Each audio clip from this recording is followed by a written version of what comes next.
Hay una pregunta que lleva décadas dividiendo a los motoristas en dos bandos. Los del carburador dicen que la mecánica pura es indestructible, que cualquier mecánico del mundo puede arreglarla con un destornillador, y que la electrónica es el principio del fin de las motos de verdad. Los de la inyección dicen que el carburador es historia, que arrancar en frío en enero sin tirar del choke es suficiente argumento, y que el futuro ya llegó hace tiempo. Los dos tienen razón en algo, y los dos están equivocados en algo.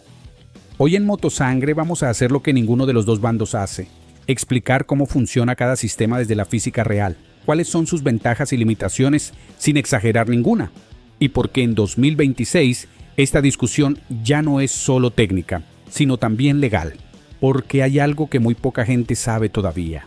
Si compras una moto de calles nueva en 2026, casi seguro será Euro 5 Plus, más limpia, más electrónica y en general más controlada por la centralita que las generaciones anteriores.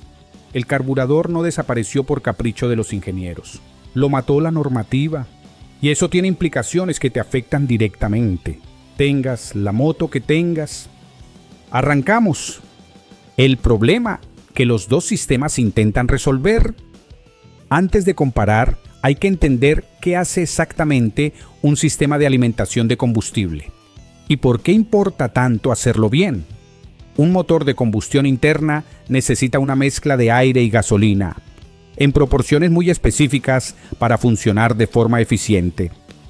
La mezcla ideal, lo que los ingenieros llaman mezcla estequiométrica, es de 14,7 gramos de aire por cada gramo de gasolina. En esa proporción exacta, la combustión es completa. Toda la gasolina se quema, toda la energía se aprovecha y las emisiones son mínimas. El problema es que esa proporción ideal cambia constantemente. Cambia cuando subes una cuesta y el motor necesita más potencia. Cambia cuando estás en el atasco y el motor trabaja a ralentí.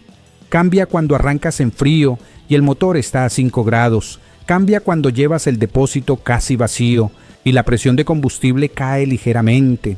Cambia con la altitud, con la temperatura ambiente, con la humedad del aire. El trabajo del sistema de alimentación es mantener esa proporción lo más cerca posible de 14,7 a 1 en todas esas condiciones. Un sistema que lo consiga perfectamente tiene un motor eficiente, potente y limpio. Uno que falle en ese trabajo tiene un motor que consume más, rinde menos y contamina más. Ahí es exactamente donde el carburador y la inyección electrónica se diferencian de forma fundamental. El carburador, física pura sin electricidad. El carburador es un dispositivo completamente mecánico. No tiene ningún componente eléctrico, no necesita batería, no tiene sensores, no tiene centralita, funciona únicamente con principios físicos. En el centro del carburador hay un tubo de sección variable llamado Venturi. Cuando el motor hace la carrera de admisión, genera una depresión que succiona aire a través de ese tubo. La física de los fluidos dice que cuando un gas acelera al pasar por una sección estrecha, su presión cae.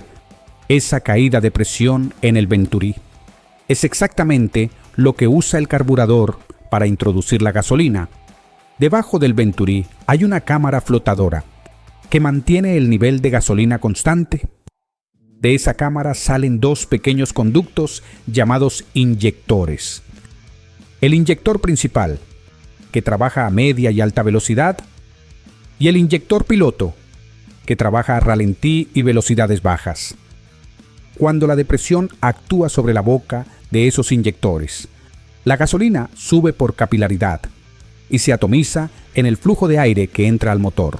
Las ventajas del carburador son reales. Los carburadores mezclan aire y combustible a través de un mecanismo mecánico. El coste inicial es bajo. El mantenimiento es más sencillo, más fácil de ajustar y reparar, con menos piezas electrónicas y menor probabilidad de fallos complicados. Un mecánico de pueblo en Jaén, en Colombia o en Filipinas puede limpiar, ajustar y reparar un carburador con herramientas básicas y piezas que cuestan céntimos. No necesita ordenador de diagnóstico, no necesita escáner, No necesita acceso a Internet para buscar códigos de error. Esa simplicidad tiene un valor real y medible, especialmente cuando el taller más cercano está a 100 kilómetros. Pero las limitaciones son igualmente reales. El carburador ajusta la mezcla de forma pasiva, reaccionando a la física del momento, no calculando lo que necesita el motor, cuando la temperatura baja de 0 grados en un puerto de montaña y el aire es más denso, la mezcla se empobrece. Cuando aceleras de golpe en una carretera secundaria, hay un momento de respuesta lenta, porque el carburador tarda en adaptar el caudal de gasolina al nuevo flujo de aire, y cuando el motor está frío, el carburador necesita el estrangulador, un mecanismo que restringe el aire para enriquecer la mezcla, porque sin él, el motor no arranca o se cala. Cuéntanos en los comentarios si tienes o has tenido una moto con carburador y cómo era el arranque en invierno. Las experiencias reales de quien rueda dicen más que cualquier dato técnico. La inyección electrónica, cuando la física se convierte en matemática. La inyección electrónica no trabaja con física pasiva, trabaja con datos en tiempo real y decisiones calculadas en milisegundos. En lugar del Venturi y los inyectores del carburador, la inyección usa un cuerpo de mariposa, una carcasa donde una válvula controlada por el acelerador regula la cantidad de aire que entra al motor. La diferencia principal entre un carburador y un sistema de inyección es que un carburador trabaja a baja presión, mientras que la inyección electrónica atomiza el combustible a través de una pequeña boquilla a alta presión. La gasolina no entra por depresión como en el carburador. Una bomba eléctrica sumergida en el depósito presuriza el combustible y lo envía al inyector a entre 3 y 5 bares de presión. El inyector es una válvula electrónica que se abre durante tiempos precisísimos, medidos en milisegundos, para introducir exactamente la cantidad de gasolina que el motor necesita en ese momento. Pero ¿cómo sabe el sistema qué cantidad exacta necesita el motor? Ahí entra la centralita. La ECU, el cerebro que lo controla todo. La ECU recibe información en tiempo real de los sensores, que monitorizan variables como la temperatura del motor, la velocidad del vehículo, la posición del acelerador, la cantidad de oxígeno en los gases de escape, entre otros. Luego procesa esos datos utilizando algoritmos preprogramados para tomar decisiones sobre la inyección de combustible, el momento del encendido, el control de emisiones y otras funciones. La ECU realiza ajustes continuos en respuesta a las condiciones cambiantes de conducción para optimizar el rendimiento del motor, la eficiencia del combustible y las emisiones. Los sensores que alimentan a la ECU son el corazón del sistema. Vamos con los más importantes. El TPS, sensor de posición del acelerador, es un pequeño transmisor que controla la inyección de combustible mediante una señal que se envía a la computadora. Cuando giras el puño del gas, este sensor informa a la ECU al instante de la posición exacta de la mariposa. La ECU sabe cuánto gas estás pidiendo antes de que el motor lo note. El CKP, sensor de posición del cigüeñal. Su función es detectar la posición y velocidad del cigüeñal para sincronizar el sistema de encendido y la inyección de combustible. Informa a la ECU de cuántas vueltas está dando el motor en cada momento y en qué punto del ciclo se encuentra cada cilindro. El MAP, sensor de presión absoluta del colector, mide la presión en el colector de admisión, que es proporcional a la carga que soporta el motor en ese instante. Informa a la ECU de si el motor está trabajando duro o relajado. El ST, sensor de temperatura del motor. Cuando arrancas en frío, este sensor indica a la ECU que el motor está frío y que necesita una mezcla más rica temporalmente para arrancar y calentarse con fluidez, sin intervención del usuario, sin choke, sin ritual de calentamiento. La sonda lambda sensor de oxígeno en el escape, es el sensor más inteligente del sistema. Mide si la combustión fue completa o no y retroalimenta a la ECU para que corrija la cantidad de gasolina en el siguiente ciclo. Es un sistema de corrección continua en bucle cerrado, que el carburador nunca pudo tener. Con todos esos datos procesados simultáneamente, la ECU ajusta en todo momento la inyección de combustible, lo que resulta en una mayor potencia de salida, mayor eficacia de combustible y emisiones mucho más bajas. Las ventajas de la inyección con datos reales. Si estás disfrutando este análisis, dale al like y suscríbete. Seguimos con las ventajas concretas de la inyección electrónica. Primera ventaja, más economía de combustible. En uso real y a igualdad de conducción, la inyección suele consumir menos, gracias al control fino de la mezcla y al corte de inyección en retenciones. El corte de inyección en retenciones es especialmente relevante en uso urbano. Cuando cierras el gas en ciudad y el motor frena por compresión, la ECU detecta esa situación y corta completamente la inyección de gasolina. El motor no consume nada. Un carburador en esa misma situación sigue aportando gasolina, porque no tiene forma de detectar que no es necesaria. Segunda ventaja, más potencia y mejor respuesta del acelerador.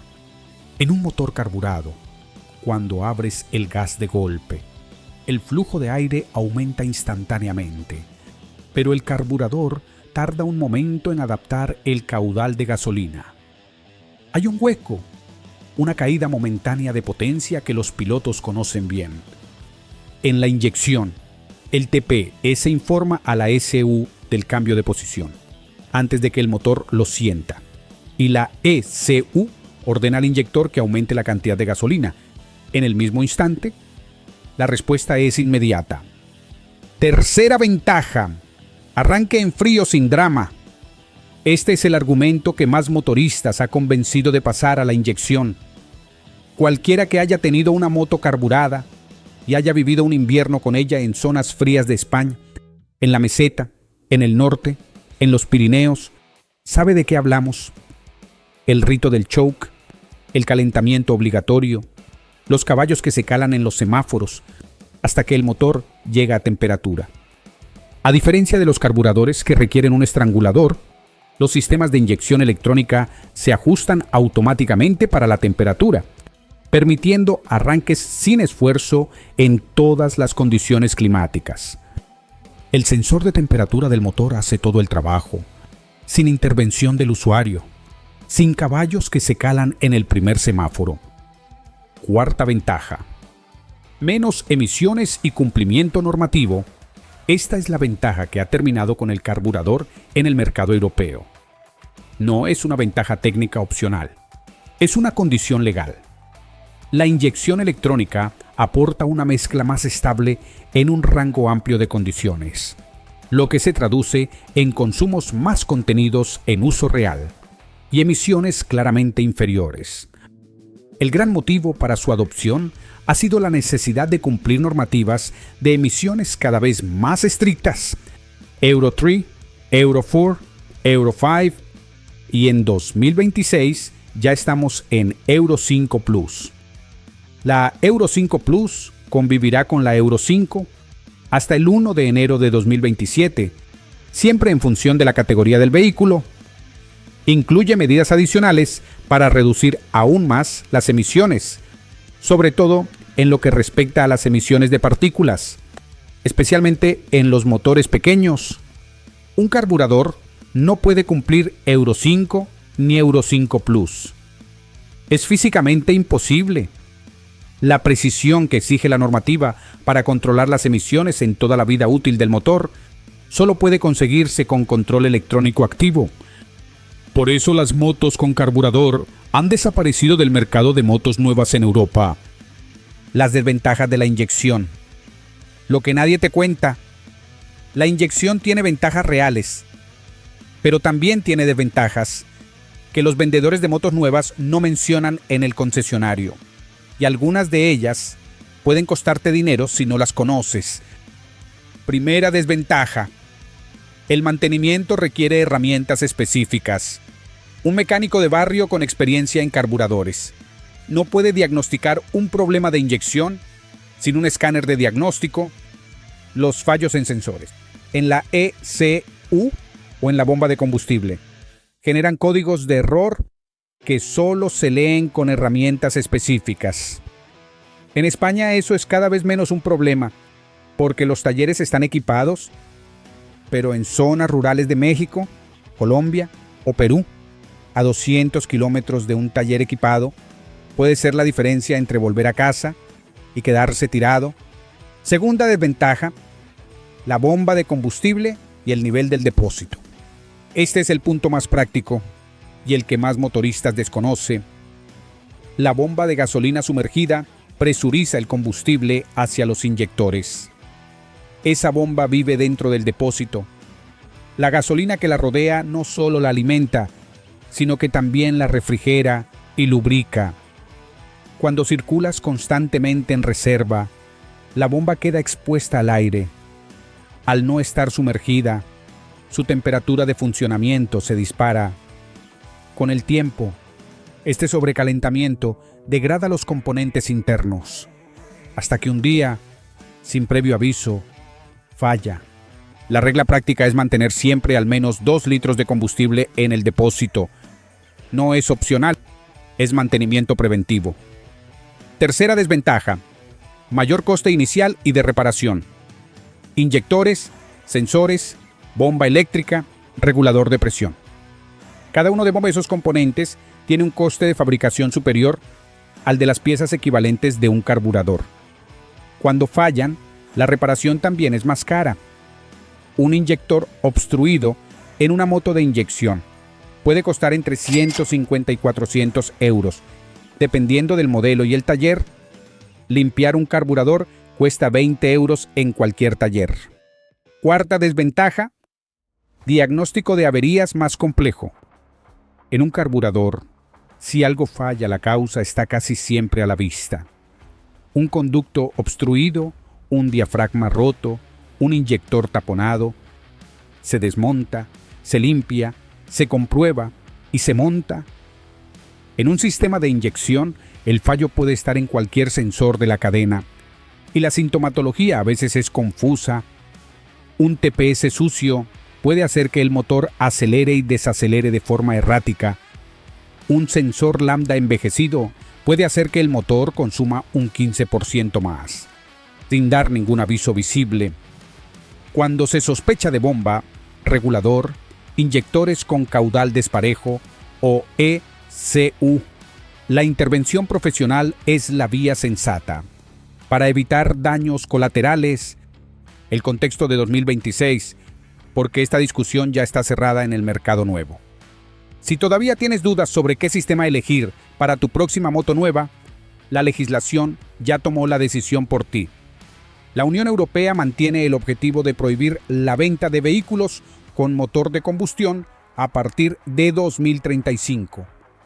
Y mientras eso llega, la normativa Euro 5 Plus está vigente desde el 1 de enero de 2025, siendo de obligado cumplimiento para todas las motos nuevas que se homologuen.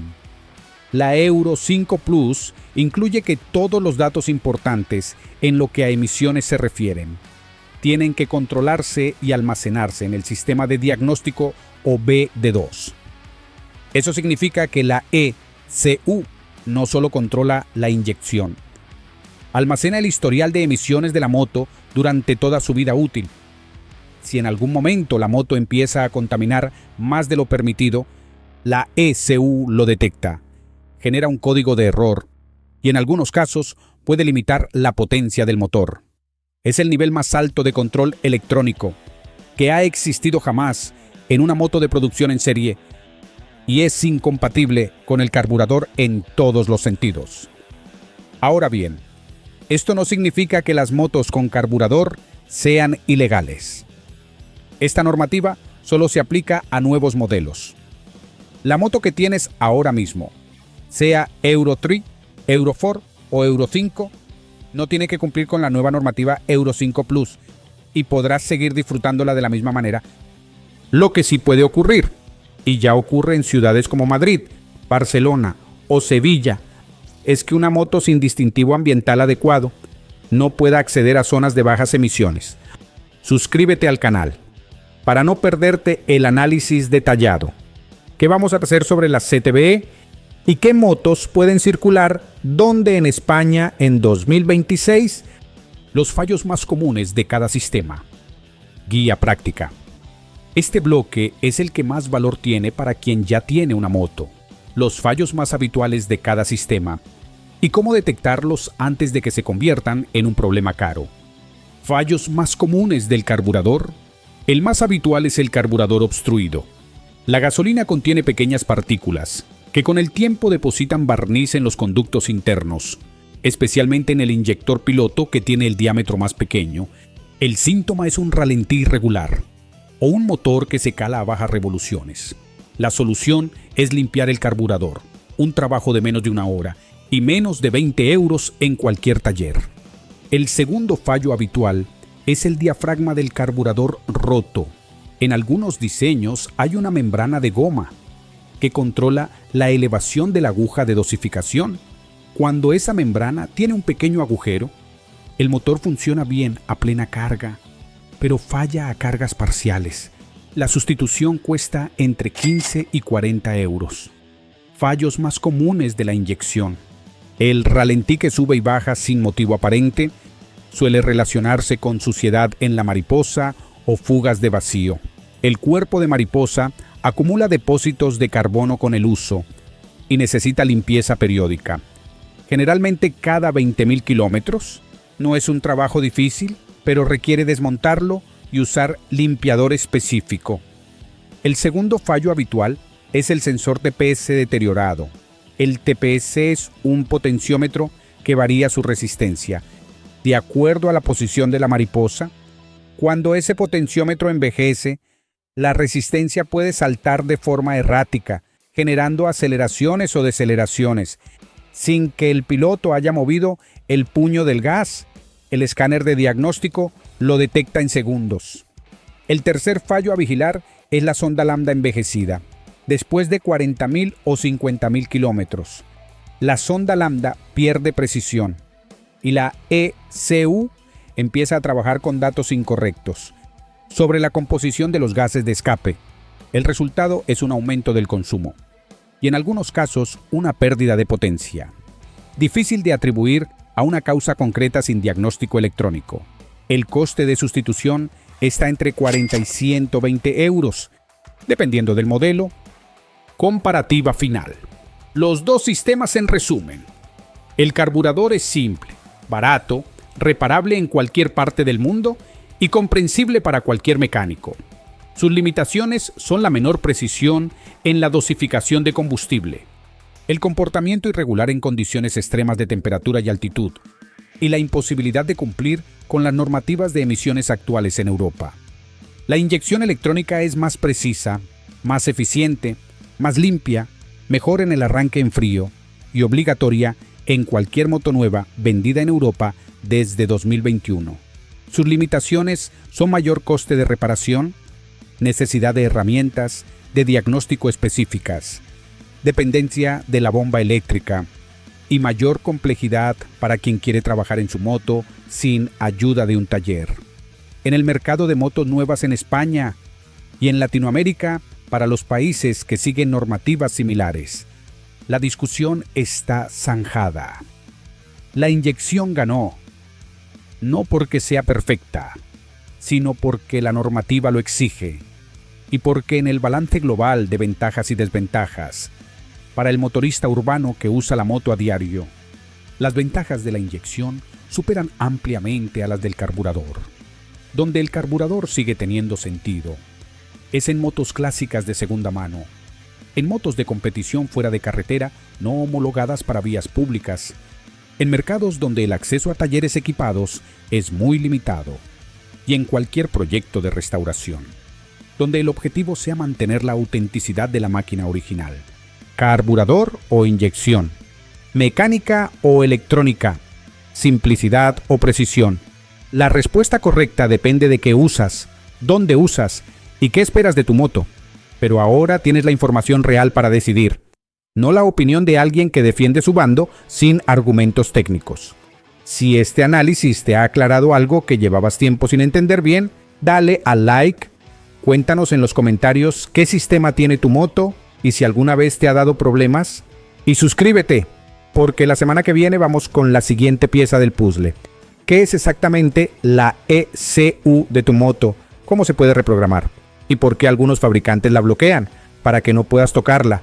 Moto sangre, ni publicidad, solo mecánica.